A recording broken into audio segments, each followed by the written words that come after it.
How's that? Can I be heard now? I think I was on disconnect audio mode. Can you hear me now, Zoom land?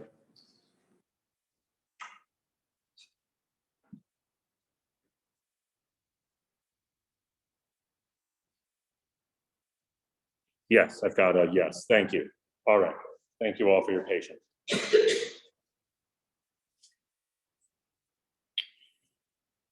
Shifti Adonai Nenigdi Tamid Kimimeni Baal Amot.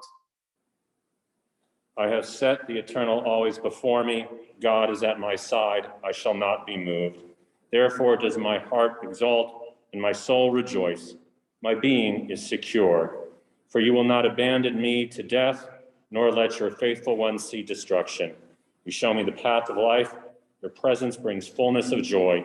Enduring happiness is your gift.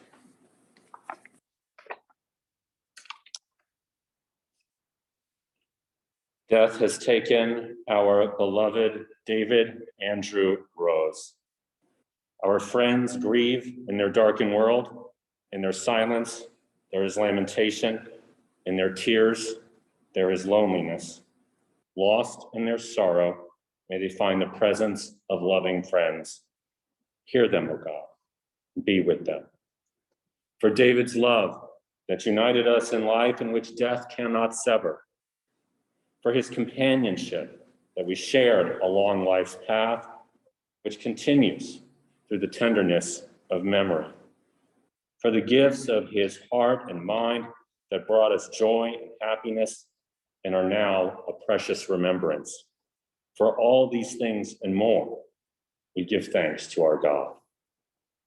In this time of grief, we listen to the voice of our sacred scriptures that brings us the ever new message of God's nearness, that tells us of our kinship with the Creator, in joy as in sorrow, in light as in darkness, in life as in death. I ask you all to please rise for the recitation of "The Lord is my shepherd," and invite everyone, no matter what your religious upbringing, to recite the psalm along with me in whatever English translation you may know. I'll begin with the first two Hebrew verses, and then we'll recite the English together.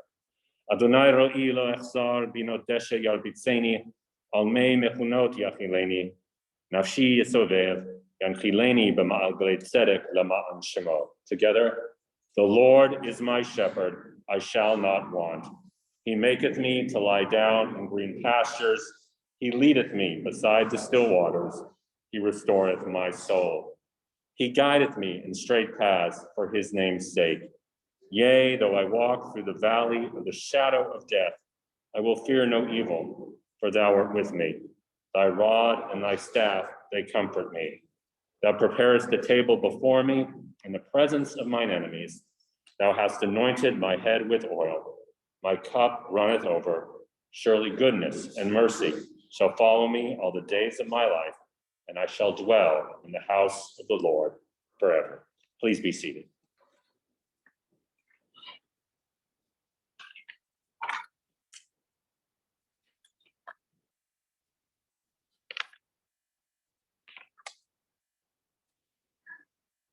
Esainai el heharim me'ayin yavo ezri, me'im Adonai aseh shamayim va'aretz.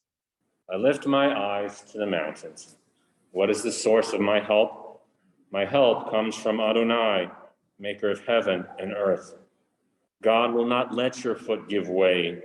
Your protector will not slumber. See, the protector of Israel neither slumbers nor sleeps. God is your guardian. God is your protection at your right hand. The sun will not strike you by day, nor the moon by night. God will guard you from all harm. God will guard your soul. You're going and coming, now and forever. Our final scriptural reading before we bring up our speakers will be taken from Ecclesiastes 3. For everything, there is a season, made famous by the late, great Pete Seeger. To everything, there is a season, turn, turn, turn. And for those of us that grew up in the 60s and 70s, covered by the band The Byrds. I'd like to close out this portion of a funeral with this chapter, with this passage, because it includes that powerful verse, a time to keep silent and a time to speak, and provides a appropriate moment for both as we transition from the scriptural readings to our memorials, to the eulogies. L'chol zman ve'et l'chol chafet tachat hashamayim, et la'leret ve'et lamut, et la'ta'at ve'et la'akor natua. For everything, there is a season, a time for every experience under heaven, a time to be born and a time to die, a time to plant and a time to uproot what is planted, a time to tear down and a time to build up, a time to weep and a time to laugh, a time to grieve and a time to dance, a time to throw stones and a time to gather stones, a time to embrace and a time to refrain from embracing, a time to seek and a time to lose, a time to keep and a time to discard, a time to tear up and a time to sow, a time to keep silence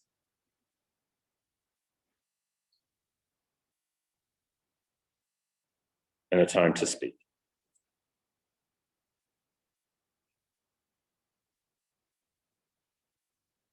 I'd like to invite up a lifelong family friend and physician, an outstanding leader in our congregation and community, Dr. David Schraper.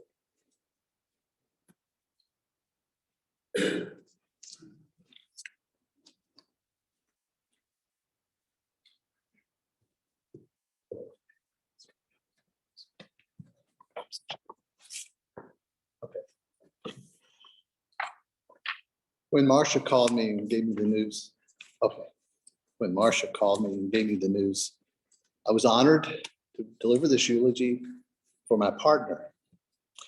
Not in the same sense as he was your partner, but our relationship was always started in our texts and phone calls as partner. Partly because of our golf relationship, we played a lot of tournaments together, but also a friendship, a deep friendship, which many of you here share, going back many years. This is for you too, partner.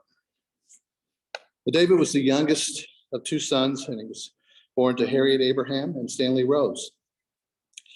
Although born on October 8th, 1948 in Cleveland, Ohio, the family relocated to Lexington when David was but 6 months old. He has old Kentucky roots through his mother's side of the family and grew up on Colony Road, just off Cooper Drive in old Chevy Chase. He grew up in a simpler time, but not necessarily idyllic, as all times, as we know, have their challenges and adversities. He overcame them all, however, and lived his life with a sense of humor and what French call sang-froid, or poise and deliberation. I was a year older than David and grew up around the block on Cassidy Avenue. In addition to sharing the same faith and membership in this temple, my first memory of David was we both attended the same nursery school, believe it or not, right off Cochran Road for a year. That was about 71 years ago. And I remember him even then as a sweet, quiet fellow with reddish brown hair.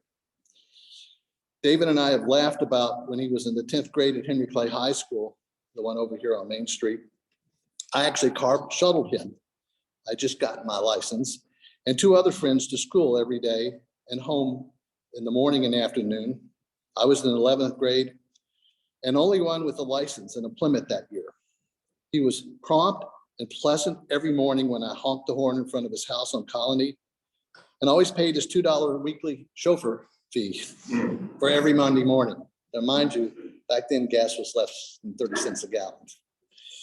The Rose family was very musical. His mother, Harriet, sang in the Temple Choir for years. His older brother, Ricky, was a great musician and piano player in the Torquays, a great band in the 60s.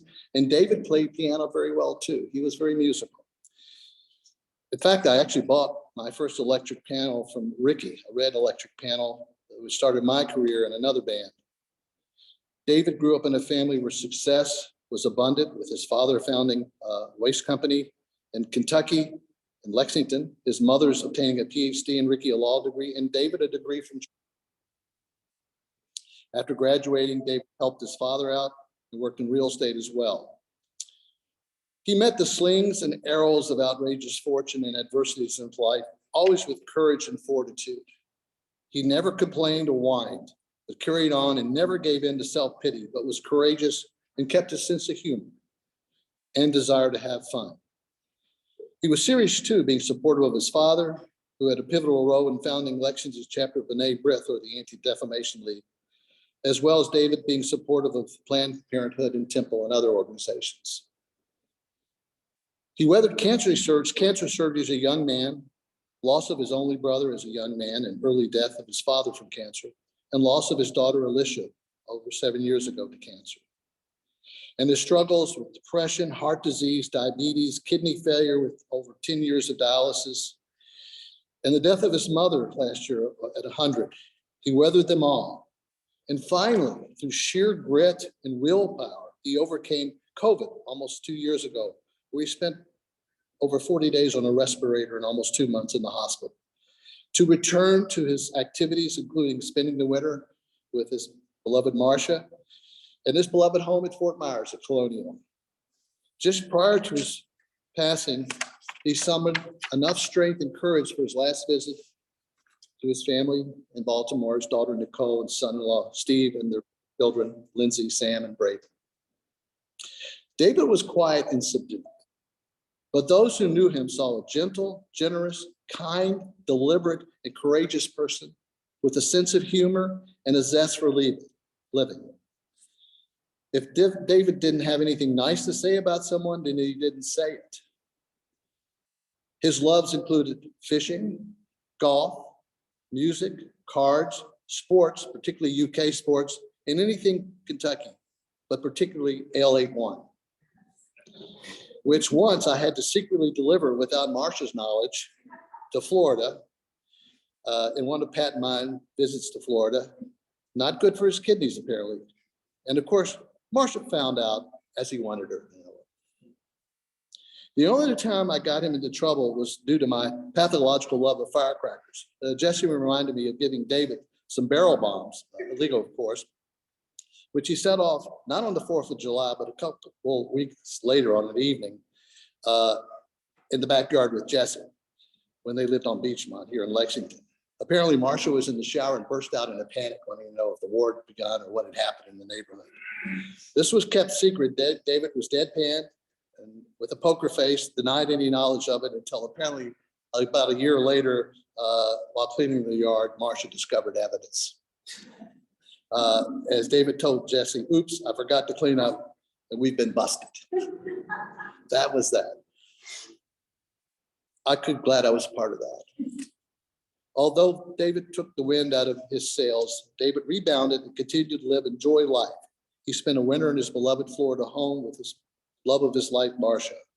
They met 25 years ago, married on June 5th, 1999. He was nobody's fool and everybody's hero who knew him.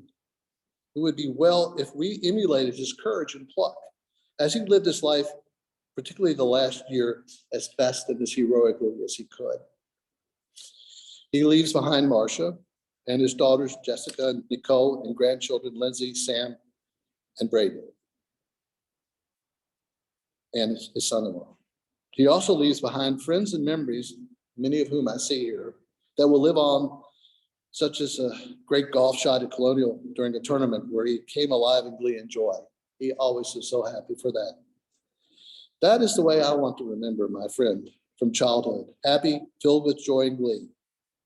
May his bereaved family take comfort in his love for you all and joy you gave him. Goodbye, partner, dear friend. We celebrate you and we miss you.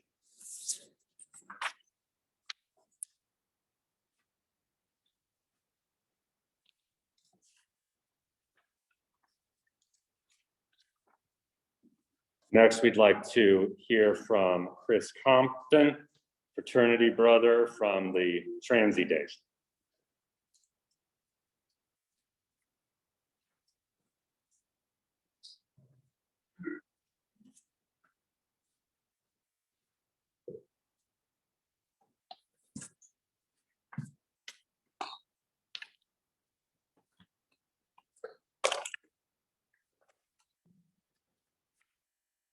I can't help looking over this room of sad faces and think David is looking down on us, saying, great, you're having a big get together on the one day you know I can't be there.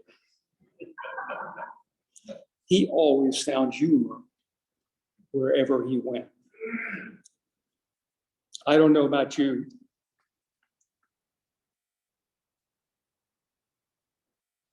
but I'm simply lost today. Much in need of comfort, understanding, fairness, and unconditional friendship that David always gave me. Throughout your lifetime, if you're lucky, you have 4 or 5 friends you can truly call a friend.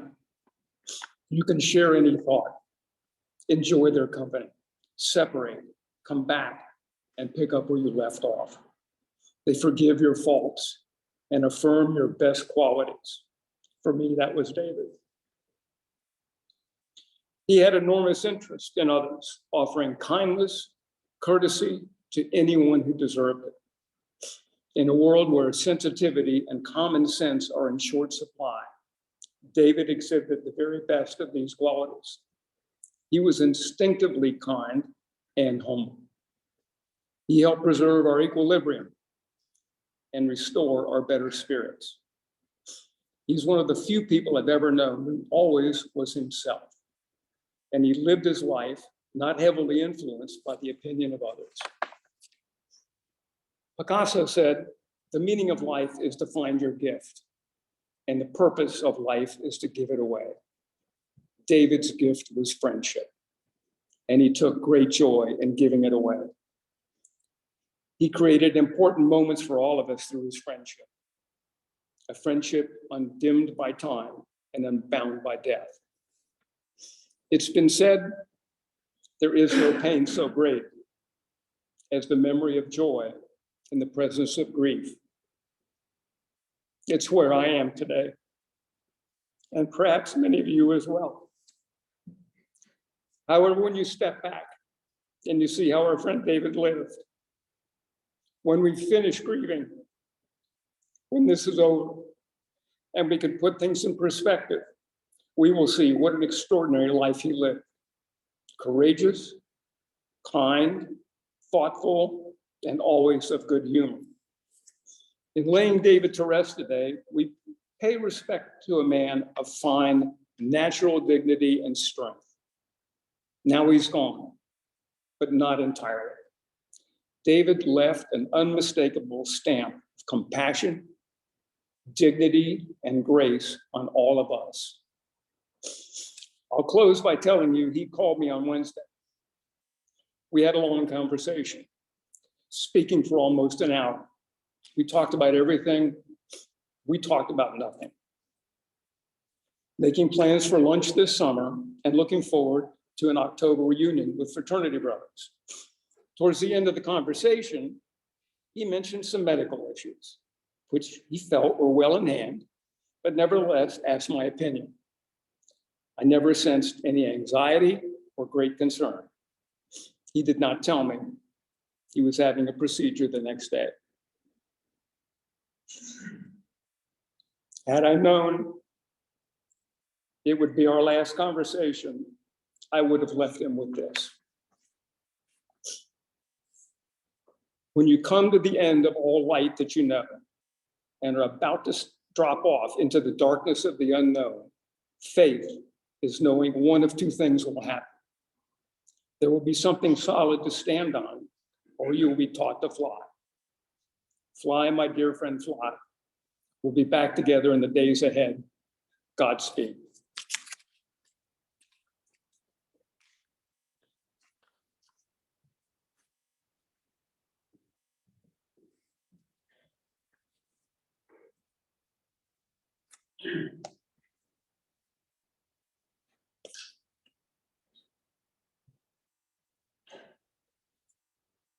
Thank you, David. Thank you, Chris, for those beautiful words of tribute and memory.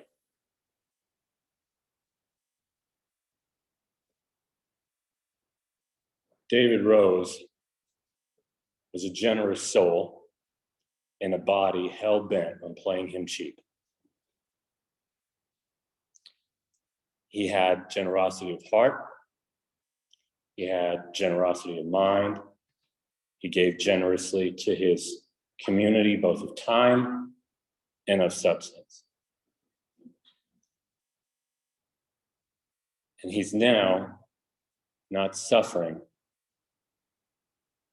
in this capsule of the fascinating and imperfect creature we call the body. Our readings, when we get to the interment ceremony a while from now, gives us this reminder before we do the ritual of shoveling some earth on the coffin. It says that it is only the house of the Spirit that we now lay into the earth. The Spirit itself can never die. As you've heard from David's lifelong friends, his sense of humor, his generosity, his whimsy, his playfulness, his curiosity, those things are with us forever. They can never be taken away. They don't have to be buried. They can be celebrated and polished and enjoyed whenever and wherever we want. As we come to this particular intersection in the Jewish cycle, our lectionary of readings, we approach the end of the book of Numbers, Bamidbar, the wilderness, the journey, and begin Deuteronomy, meaning second telling or a retelling. David entered the hospital for the last time on Parshat Pinchas, where God firmly reminds Moses that due to an incident a few chapters ago, he doesn't get to enter the promised land.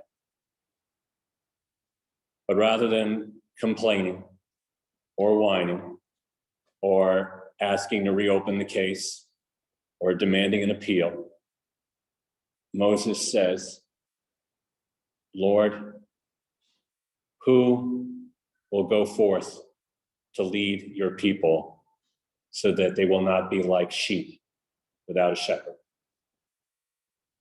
Moses doesn't think about himself. He thinks about his people, his life's mission, his life's work. And as you've heard from David and Chris, our beloved David Rose's final thoughts, final questions, final plans were not about himself. They were about the opportunity to be with others, to spend more time with them. The truth is that, like Moses, none of us get to go as far on the journey, on the adventure of life as we'd like to go. We'd all like to go over one more mountain. We'd all like to go down one more hill, and to spend more time watching those we love accomplish their hopes and their dreams. But sometimes, indeed all too often, life doesn't work that way. It won't work that way for David.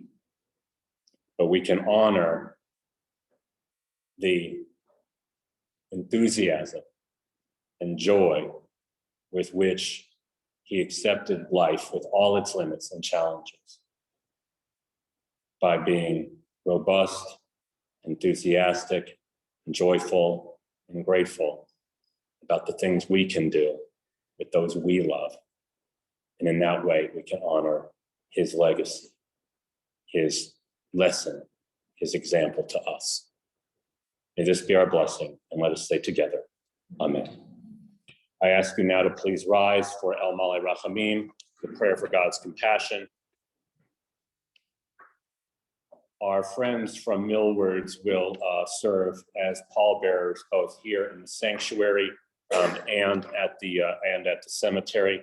We call them forward at this point. Immediately following the conclusion of this memorial service, we will proceed directly to interment at Lexington Cemetery. Shiva, the prayer vigil, will be held privately at the family home. The rest of you are welcome to participate via Zoom. The link was made available in yesterday's email. If you'd like to participate in the Zoom prayer gathering and are not a member of the congregation or not on our listserv, please just check in with Alice Logsden in the front office, or send her an email, send me an email, rabbiw@lextai.org, and we'll get that link out to you if you'd like to participate in tonight's prayer vigil. The family has asked that in lieu of flowers, donations in David's honor be made to Temple Addis Israel and to the Kidney Health Alliance of Kentucky.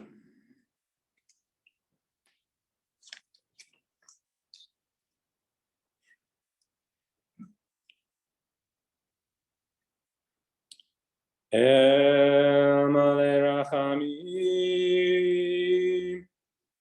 Shochen B'Meramim,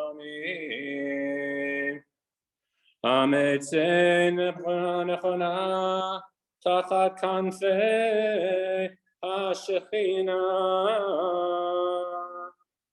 Im Kedoshim Utehorim, Kezohar Harakia.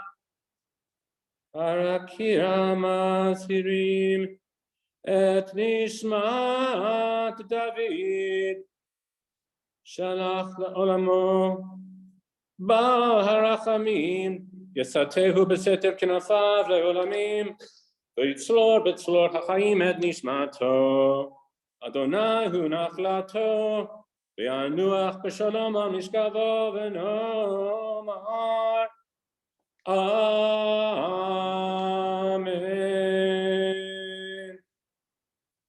Compassionate God, eternal Spirit of the universe, grant perfect rest in your sheltering presence to David Andrew Rhodes, who has entered eternity. O God of mercy, let him find refuge in your eternal presence, in the shadow of your wings, and let his soul be bound up in the bond of everlasting life. God is his inheritance. May he rest in peace. And let us say, Amen. I ask you all, please, given the weather today and the heat index, please do monitor your water intake.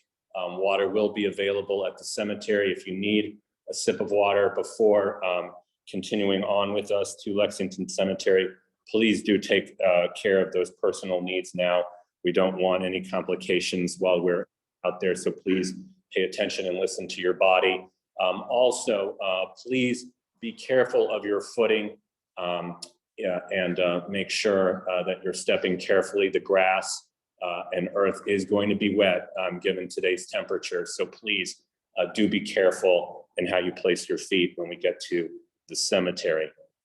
We'll be following our friends from Millwards out to the cemetery and cemetery formation. Please put your flashers on. For those of you that are in from out of town and aren't familiar with our Lexington etiquette, we'll have an escort from the sheriff's office, and they'll be helping us at intersections with lights on, allowing us to make turns, which and stoplights, which we would normally, of course, observe. We are exempt from because we're part of the funeral cortege. This concludes our service. For those of you participating in the Shiva gathering, we'll be seeing you at 7 p.m. The Zoom will open up at around 6:45 p.m. This concludes our service. Please file out after our friends from Millwards, the coffin and family have gone out before you as they make their way out that door. Thank you.